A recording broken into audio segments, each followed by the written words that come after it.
Shalom Bapak Ibu, sahabat Galilea yang diberkati oleh Tuhan Yesus. Jumpa lagi bersama saya Pendeta Muhammad Rusimono Arfa dalam program Sahabat Galilea.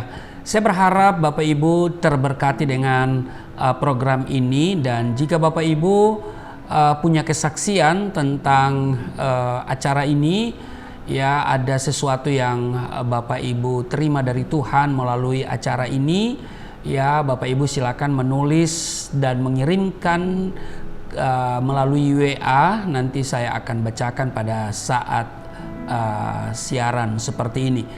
Baik Bapak Ibu, saya berharap semuanya dalam keadaan yang baik-baik saja, dan kita siapkan diri sebelum kita masuki dunia kerja kita hari ini. Mari kita berdoa.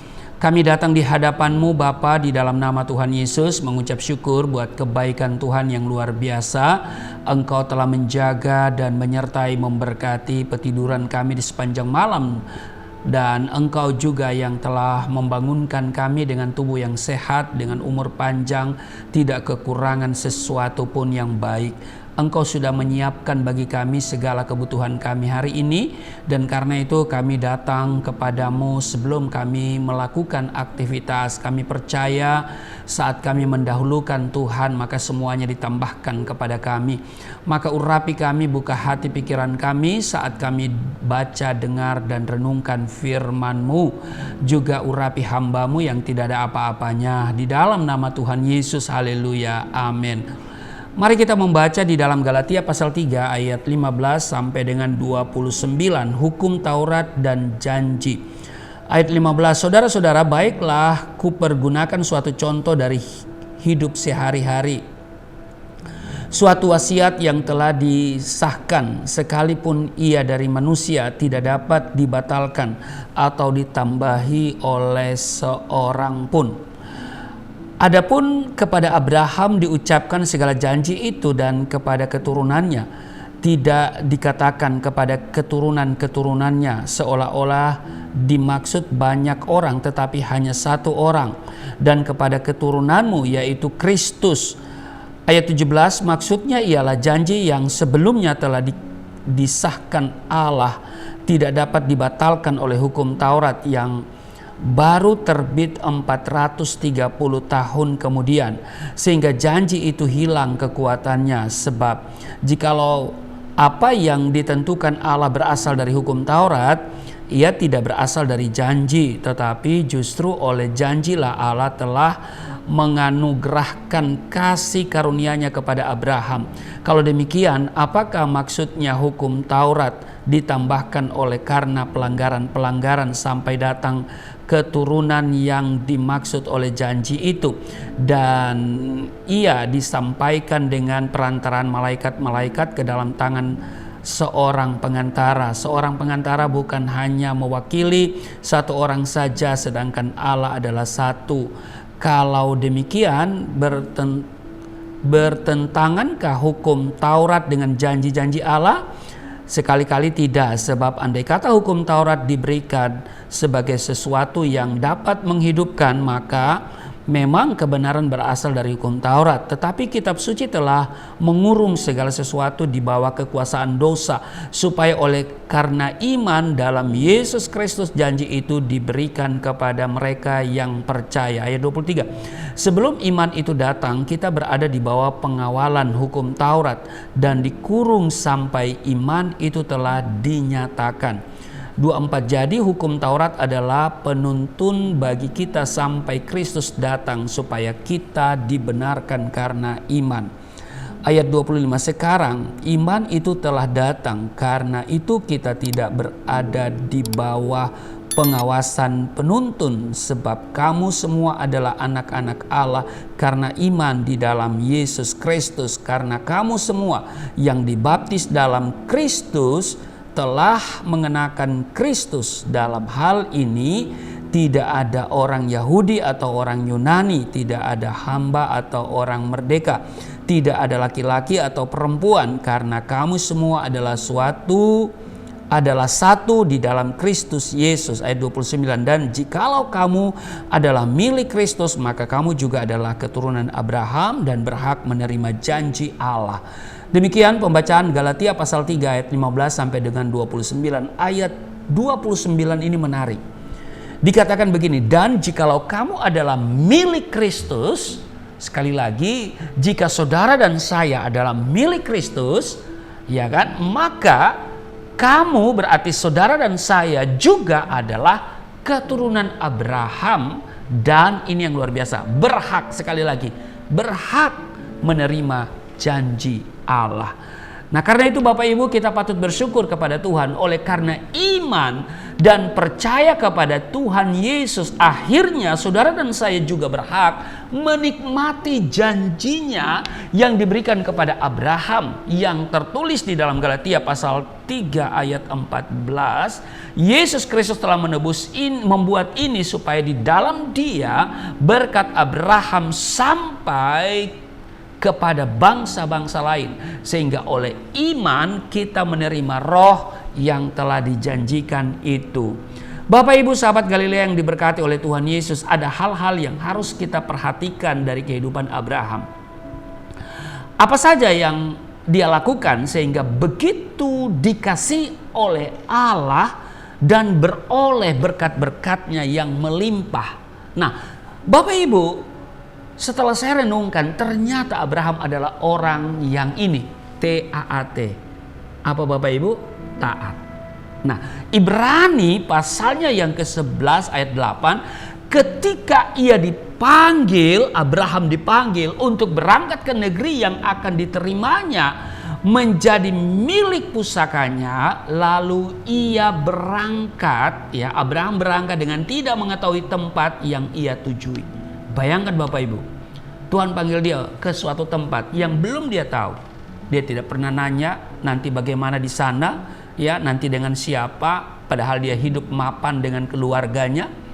Tapi dia taat pada panggilan itu, perintah itu, dan dia lakukan. Bayangkan, secara manusia agak sulit kita terima. Kenapa? Karena berjalan ke sebuah tempat yang sebelumnya dia tidak tahu dan tidak dikasih tahu oleh Allah. Ya kan? Dia katakan ke tempat yang akan kutunjukkan kepadamu. Jadi belum akan, jadi berjalan saja. Nah, karena itu dia mau taat. Ya kan? Jadi kalau kita mau berjalan dengan Tuhan dalam ketaatan, artinya kita menyerahkan semuanya kepada Tuhan. Dan dia berotoritas, dia bertanggung jawab penuh. Dan kalau kita berjalan bersama Tuhan, wow, saudara, kita berjalan dengan orang kaya saja, dengan konglomerat aja, ya kita pasti tidak akan kekurangan. Kita berjalan dengan presiden misalnya, pasti terjamin. Apalagi kita berjalan dengan Tuhan, iya kan, penguasa, iya kan, alam ini, ya, yang empunya surga dan bumi ini, saudara. Wow, pasti kita tidak akan pernah mengalami kekurangan. Haleluya. Nah, jadi tercatat juga di Alkitab bahwa dimanapun berada Abraham senantiasa, ini dia, membangun mezbah bagi Tuhan. Nah, mezbah di sini berbicara tentang ibadah, dan di atas mezbah selalu ada yang namanya kurban. Iya kan? Nah, pertanyaannya adalah berapa mezbah yang dibangun Abraham? Ya kan? Nah, Bapak Ibu, ada beberapa mezbah yang dibangun Abraham, ya, di dekat Sikem. Itu saudara lihat di Kejadian pasalnya yang ke-12 ayat 4 sampai dengan ayatnya yang ke-7. Nah, kata Sikem berarti bahu. Artinya ia mempercayakan segenap hidupnya di atas bahu Tuhan. Artinya bergantung penuh kepada tuntunan Tuhan. Tidak lagi mengandalkan kepintaran dan kekuatannya sendiri. Penulis Amsal mengingatkan saudara dan saya, kita semua, dikatakan percayalah kepada Allah dengan segenap hatimu dan janganlah bersandar kepada pengertianmu sendiri. Amsal pasalnya yang ketiga ayatnya yang kelima. Bapak Ibu, bila kita mengangkat tangan, ya kan, berserah penuh kepada Tuhan, dengar baik, Dia akan turun tangan menolong kita semua. Amin. Abraham juga mendirikan mezbah dekat Betel. Di Kejadian pasal 12 mencatat ayat 8, ia memasang kemahnya dengan Betel di sebelah barat dan Ai di sebelah timur. Lalu ia mendirikan di situ mezbah bagi Tuhan dan memanggil nama Tuhan. Betel itu berbicara tentang kediaman Tuhan, tempat ia bertahta. Ini menunjukkan Abraham sangat menghormati Tuhan. Bapak Ibu, berkat senantiasa tersedia bagi setiap umat, setiap orang yang menghormati dan menempatkan Tuhan sebagai yang utama dalam hidupnya. Dan ini terjadi pada yang namanya Obed Edom. Ketika ia menerima tabut Allah di rumahnya, iya kan? Tuhan memulihkan dan memberkati keluarganya, yaitu keluarga Obed Edom, ya kan? Itu diberkati secara luar biasa dalam waktu 3 bulan saja. Itu saudara bisa baca di dalam 2 Samuel pasal 6 ayat 11 dan 12, ya. Nah, coba kita lihat ayat itu deh, kita baca, saya akan bacakan untuk Bapak Ibu, ya, supaya lebih tegas lagi. Di 1 Samuel pasal 6 ayat 11 dikatakan begini. 3 bulan lamanya tabut Tuhan itu tinggal di rumah Obed Edom, orang Gad itu. Dan Tuhan memberkati Obed Edom dan seisi rumahnya. Ayat 12. Diberitahukanlah kepada Raja Daud, demikian Tuhan memberkati seisi rumah Obed Edom dan segala yang ada padanya oleh karena tabut Allah itu. Luar biasa kan? Nah, Obed Edom diberkati secara luar biasa ketika dia menerima tabut Allah itu di dalam rumahnya. Nah, karena itu Bapak Ibu, mari kita menghormati dan kita utamakan Tuhan. Ya, pasti berkat-berkat Abraham pun akan menjadi bagian saudara dan saya. Amin. 2 hal yang harus selalu ada dalam setiap kehidupan kita, yaitu apa? Mezbah mezbah dan rumah. Rumah selalu ada mezbah, ya kan?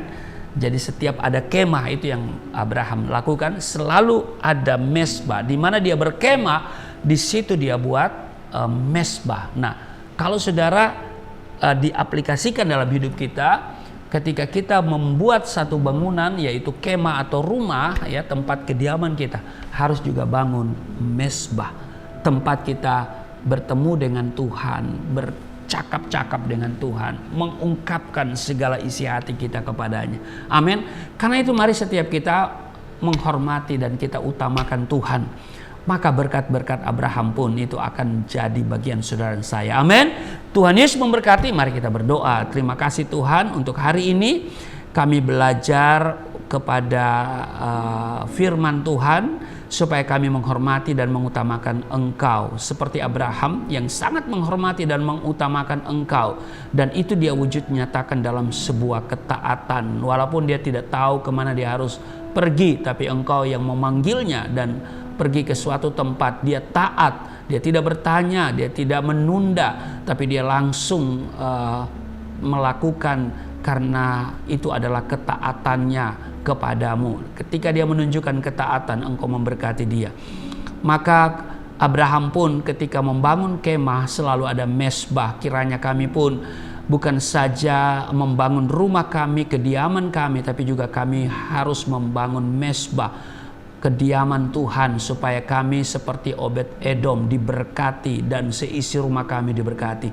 Terima kasih untuk hari ini, berkati seluruh sahabat Galilea dalam tugas kerja mereka. Ada perlindungan, ada berkat, ada kemajuan, ada progres yang mereka capai dalam bidang usaha yang mereka lakukan, dalam bidang pekerjaan mereka, ada promosi, ada berkat-berkat yang melimpah hari ini. Di dalam nama Tuhan Yesus, haleluya, amin.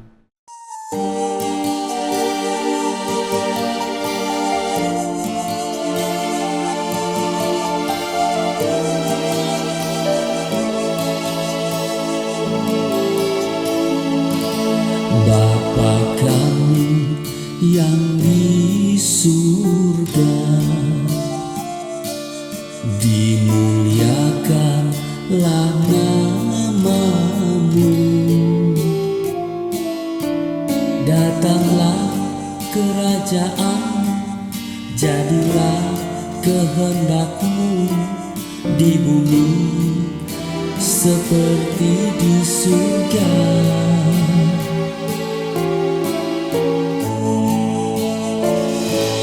Berikanlah kepada